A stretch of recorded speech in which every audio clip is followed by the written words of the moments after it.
Monday after a great weekend in sports and a classic sporting event, one that makes you scream, sporty, sports, sports, sports, sports. I mean, that was pound for pound the greatest college basketball game ever. And I think it's important to back that point up with not only the Juzang scoring, getting his own rebound and scoring 3.3 to go. Mark Few elects not to call that timeout. Kispert inbounds to Jalen Suggs. Dribble, dribble, dribble, bam! Three-pointer off the glass from 40. I mean, that's an all-time shot. That's an all-time moment. The bank was open. 93-90 win over UCLA. So many iconic, oh my God, wow, can't believe that just happened moments. Suggs is special. I mean, 2 minutes left in regulation. The block out of nowhere of Cody Riley. That was ridiculous. Then getting the ball, bringing it up the court, threading the needle. It was ridiculous. That pass was insane to Timmy for the jam. That was wild. Timmy drawing that charge. That was the right call. Rarely is that the right call in that spot. That's one of those rare exceptions. That was next level genius. And my goodness, I can't wait for these results of the Schein box question. The ending to UCLA-Gonzaga was poll question. We've been debating it on the phones all day. Which shot was more iconic, Leitner or Suggs? Leitner or Suggs? Love the interview we did with Wally Zerbiak from CBS Sports. Can't wait for the championship tonight. I love that clip from Scott Drew that we played earlier in the show. We played it an hour ago, breaking down the championship game. I think Gonzaga is going to win. I think it's a historic team. I've picked them to win every game. Baylor plays defense. They smothered and suffocated Houston. Doing that against Gonzaga, that's a tall order. But how sweet is this? Team 1 versus Team 2. It hasn't happened since 2005. At the two best teams in the country, based upon how they were ranked on Selection Sunday, meet up in the championship game. That's amazing. Great baseball conversation today. A lot of talk about the genius of Shohei Ohtani. We got into the genius of the Dodgers last hour. The Orioles sweep the Red Sox. How sweet is that? I've got a lot of Sonny Pilgrim tweets. Yes, our friend Sonny, who always tweets the show. We started laughing out loud when he said, "Bring your ass to Beantown, Pilgrim." Oh, that was great. And I love how Lou in Philly dropped in a Pilgrim in his telephone call in the first hour. We paid attention. We heard that, Lou. That was a great job by you. Oh, that is tremendous. A lot of conversation about Stanford winning a championship in women's college basketball. Excellent stuff on Jordan Spieth in the first hour. First win in 4 years, taking care of business in just sensational fashion at the Texas Open. Ready for the Masters coming up this week. That is going to be excellent stuff. Before we get back to your outstanding telephone calls, a couple of quickies on the NFL. Andy Dalton. Ryan Pace spoke to the press after we signed off the air on Friday, and Ryan Pace raved about Andy Dalton. You poor people of Chicago. It just gets even more and more sad by the minute. It's melancholy. It's morose. I mean, and again, it barely has anything to do with Andy Dalton. It just has to do with Ryan Pace being the guys picking the players for the Chicago Bears. According to the NFL Network, the Niners want a first-round pick for Jimmy G. Yeah, that's not going to happen. But you might as well shoot your shot and ask. But once they take their quarterback, especially if it's Mac Jones, who's ready to rock and roll and step in and dominate, Jimmy G will be traded. And I still think New England's the likely landing spot. And Josh McCown had some interesting things to say to our friend Rich Cimini over the weekend about Sam Darnold, willing to battle it out with Zach Wilson. See, that's not how it works. First of all, the Jets cannot keep Sam Darnold. If they're drafting Zach Wilson, they have to get rid of him. And I think Joe Douglas, we'll see what the result is, but there's an outside shot he totally botches in terms of when to trade him. I think the one potential saver can be Denver, and I think Denver would only consider the deal that I'm about to mention if they get shut out of one of the Big Five quarterbacks, which is possible depending upon what the Falcons do. And, my take, I would draft Kyle Pitts and not even think twice about it if I'm the Atlanta Falcons. But if the Falcons take a quarterback, then I think the Broncos are in some major trouble. Of course, you got to factor in potential trade-ups. The Patriots could be trading up. Sam Darnold to Denver to me makes sense. Maybe in a swapping a first round picks, maybe with that 9th pick and the Jets Seattle first round pick, that could make some potential sense. But if you draft Zach Wilson, or better phrased, when they draft Zach Wilson, that is going to happen. You can't keep Sam Darnold around. And if you're Joe Douglas, you got to find at least a second-round pick for him, whether that's Pittsburgh, whether that means you got to trade him to the Patriots, whether you trade him to Washington. You need to figure this out, Joe. You're the general manager of the team, okay? You can't tell me that Chicago would have rather had Andy Dalton. You can't tell me that. You can't tell me that. Philly got first-round pick for Carson Wentz, was the worst quarterback in the NFL last year. I know Wentz's highs have been much better than Darnold. I expect Wentz to bounce back. 2019 down the stretch, he was amazing. I was going to get my MVP vote a few years ago before he shattered his knee. But, you need to figure this out. You cannot have Wilson and Darnold on the same Jets team. The general manager cannot even consider that happening. Chad in San Antonio, our good friend. Next on Sports. Shiner back beer. Man, it's so great to hear your voice today, Adam Schein. Oh, Chad, I live for this. Great to hear yours as well, my friend. What a weekend. Dude, let me paint a picture, my brother. Yes, it was a great weekend. So I wake up this morning just so doggone excited after a weekend of sports that I'll get to in a second. And I go into work, I get my coffee, I throw my sugar in my coffee, and I swing into work, and I look at all the other employees, and their heads are down. Oh, the weekend. They're all tired. It's Monday morning. Oh, I'm tired from the weekend. I'm singing, hallelujah. Oh, yeah, just a rolling into work, baby. And everybody's looking at me all mad, tired-eyed. Well, Chad, why are you so excited? I'm like, anybody. I'm looking around. Did you all turn on the TV and witness what I witnessed this weekend? And you guys are all sad because it's Monday? Shut up.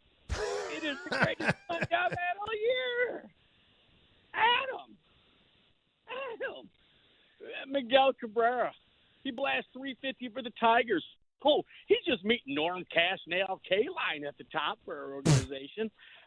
Oh, Andy owns the Triple Crown. We've all forgot about that, man. Oh, and then god darn Stanford, Arizona comes down to the last 0.6 seconds on the inbound. And then Saturday night, good Lord, the best shot. I don't care what anybody says. Leitner, just lay down in the bed, Leitner, do whatever you do. That was the best shot in college basketball history. I don't care.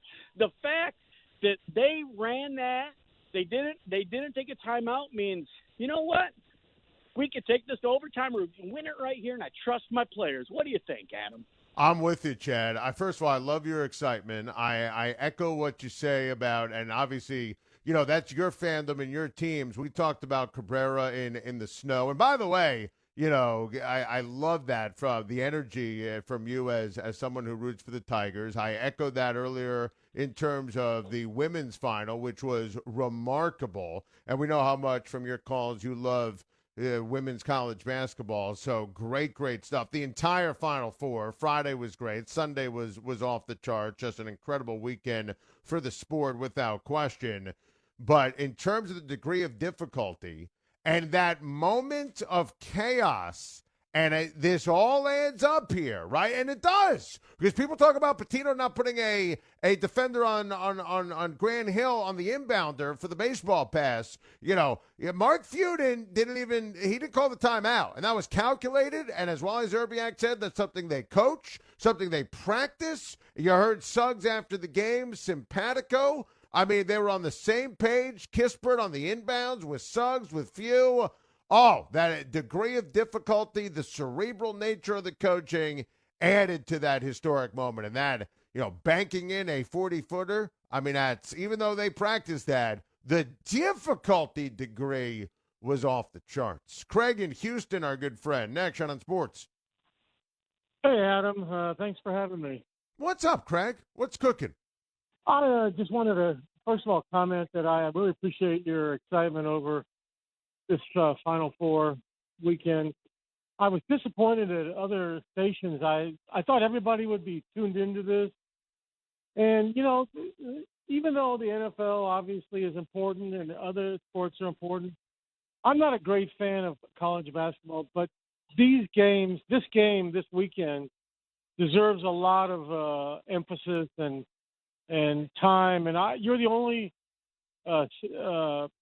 radio guy that really gave it its due, in my opinion. So, Well, I wanted to appreciate first of all that, Craig. say Thank you kudos very to you. much for the nice words, and thank you for listening. We really appreciate that. And listen, this is one of those games, and we were into it anyway. I mean, I watched, obviously Baylor smother Houston, and you hear it all the time how much I've been into college basketball and how much I love it in general and how much I've been into this tournament. It's been great. And what we all witnessed on Saturday night, and I'm smiling broadly as I say this, we'll never forget it. That's one of those you're going to know everything about the day, where you were, what you were doing, that moment of the shot. I mean, that's one of the all-time great moments, and I thought that was you can make the case, and Wally Zerbiak backed it up. It's interesting. Wally called it best college hoops game ever. He would put Leitner's shot ahead of Suggs. And for the reasons he backed it up, I hear him. And Wally and I are the same age. So, for him, Leitner to me, and I like his comparison, it's like Jordan, right? There are certain things we're always going to argue that was the best, that was the best, that was the best. And age is certainly a factor there. But, yeah, my excitement of the game, I'm glad that's pouring through today, which is not a surprise because, you never fake enthusiasm or what you do or what you watch. And I was obsessed on Saturday night. I also wanted to, if I could, make two comments about the game. I thought that UCLA should have gone to Campbell more toward the end of regulation, and it seemed like they went away from Campbell, bringing it down. You thought you needed more of him? Well, I thought that they went away from Campbell as far as the person that they were giving the ball to bring down the court. It was like maybe several possessions that somebody else brought it down. And I thought Campbell was very effective in either penetrating and setting up a shot or in passing off. And I thought that was a mistake. And the second thing I want to say, this is it, is I think this may be the launching of a new UCLA era. And if Baylor gives Gonzaga a really tough time, or actually fails to give them a tough time, it demonstrates how UCLA has come of age. Well, Craig, I think this is a brilliant call on a lot of levels. I do disagree with your take on the nitpick of who is controlling the ball at the end. I mean, we just disagree on that. And I also think you're 100% right with regards to UCLA. And we talked about that at length in the first hour and played that clip, which I thought was incredible. The brilliant question from Tracy Wolfson, the brilliant answer from Mick Cronin. It might sound trite or cliche, but both teams deserve to win. This is a big win for the UCLA program. I'm a kid in Los Angeles or anywhere in the great state of California. I want to go play for Mick Cronin. That the way they beat Izzo, then Bama, then Michigan, and went pound for pound, toe for toe with Gonzaga. That's special. And this is UCLA. He's recruiting his program. He's recruiting a brand. So I loved every single second of that from a UCLA perspective. Max in Michigan, our good friend. Next on Sports. Yeah, Schein, I think I love your enthusiasm. I think the Chris Jenkins shot is better than the other two, because it won a championship, and it came after a miraculous shot by Marcus Cage. I think everybody forgets it. It's not taking anything away from Leitner or what happened Saturday. But Jenkins won a title. The only reason Leitner deserves to be maybe in the class is that's the only one where the game wasn't tied. He had to make that shot or they lost. But Chris Jenkins gets completely overlooked. That's got to be on your poll. Well, a couple of things. Number one, I think the Jenkins shot deserves to be at the top of the list if we're going to talk about buzzer beaters, right?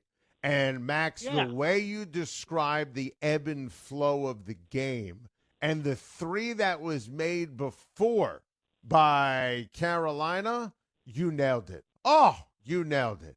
I mean, I referenced Tracy Wolfson. Her reaction to that shot when Jenkins made it, is it's iconic. I mean, she couldn't believe it. Nobody else could, and except for Jay Wright, who just casually walked to say "good game" to the other team. I mean, it was wild. The one thing, again, these are semantics. If you want to say, all right, remember the three before, and it was for the championship, Max, I can't fight you on that. I mean, I give you credit the way you want to debate this. That's what you always do. You put your best argument first. You nailed it. If we're going to talk semantics, I think the degree of difficulty, the oh my God, wow, how the hell did that just happen? The lead up to the shot, I would favor Leitner and Suggs, but I respect completely where you're coming from. And then something else I want to mention in the women's Final Four. I know Stanford's a brilliant school. I've never seen such dumb playing. How they could have got 2 shot clock violations, especially the one at the end. Just throw the ball to the basket. Max, I have to tell you, and we mentioned that in the first hour. I'm thrilled for Stanford that they were able to win that game, and what a remarkable tournament. That if Stanford would have lost, I mean, we'd be destroying them today. That last, and the defense was smothering on Arizona at the end. You are so right. That last possession was just, I mean, it was mind-numbing on offense. Chad in California, our good friend. Next on Sports. Schein, what's going on? Oh, Chad, it's great to hear your voice. Oh, Schein, I mean, my Nuggets haven't lost since the trade deadline. You know how much I love college basketball. But you know why I'm calling, Schein. Yeah. I called you 2 years ago. I told you, it was my daughter's first year of baseball. Ironically, she was on the Yankees. We had a good time with that. We fast forward to today. I'm managing now, and I had the nerve, Schein. I had the chutzpah to name the team the Red Sox. These poor kids. No, you didn't. Chad. No. I mean, can I switch? I need to call the league. Can I switch? I mean, this, we're talking, and I told you last week the pitching was going to suck, but I thought we can hit. Schein. I mean, we're talking about the same team who trades Mookie Betts and expected. I mean, what do you expect? I mean, we had John Means and Harvey and Jordan Zimmerman. I thought we were playing the '95 Braves. We couldn't hit the damn ball. Was it Glavine, Smoltz, and Maddox out there? I mean, it is atrocious. It's just ridiculous watching this team. We're a joke. We're the Boston Red Sox, Schein, and we get swept by the team that had the same chance that we had, Schein, to make the playoffs. The Schein on Sports Company Softball League had the same chance to make the playoffs as the Baltimore Orioles, and they went out and kicked our ass. I mean, wow. And I thought, Cora coming back would help. We need more than that, Schein. We need Cora. We need trash cans, buzzers. We need earpieces, the Secret Service, the Justice League, Marvel Universe. We need everyone in the world to come help us, Schein. And we still can't win a damn game. The Orioles. You got swept by the Orioles. It's hilarious. I'm laughing too, baby. Oh, Chad. Cedric Mullins, Austin Hayes. I mean, are these names that Doc's going to call in 20 years? Hey, baby, Cedric Mullins, baby. No, who are these guys? Sid Mullins. Who the hell is Sid Mullins? That's great. Bruce Zimmerman. I mean, it's wild, man. You know what? I'm so happy. I mean, lost weekend for the Yankees. Couldn't hit with runners in scoring position again, even though Sanchez did hit a bomb on Saturday, and that was nice. The Red Sox are 0-3. The Baltimore Orioles are in first place in the division. Chad names his daughter's default team, the Red Sox. It's funny, haven't heard from those Red Sox fans crushing me on Friday when the Yankees lost in extra innings. It's funny. I haven't heard from those cats. I guess sometimes it's better to laugh than cry. We'll get to more of your outstanding telephone calls. Plus, Did you hear what Mark Few had to say about Jalen Suggs after the game? Trust me, if you are a fan of a bad basketball team in the NBA that is going to get the number one pick in the draft, you're going to want to hear this right after this.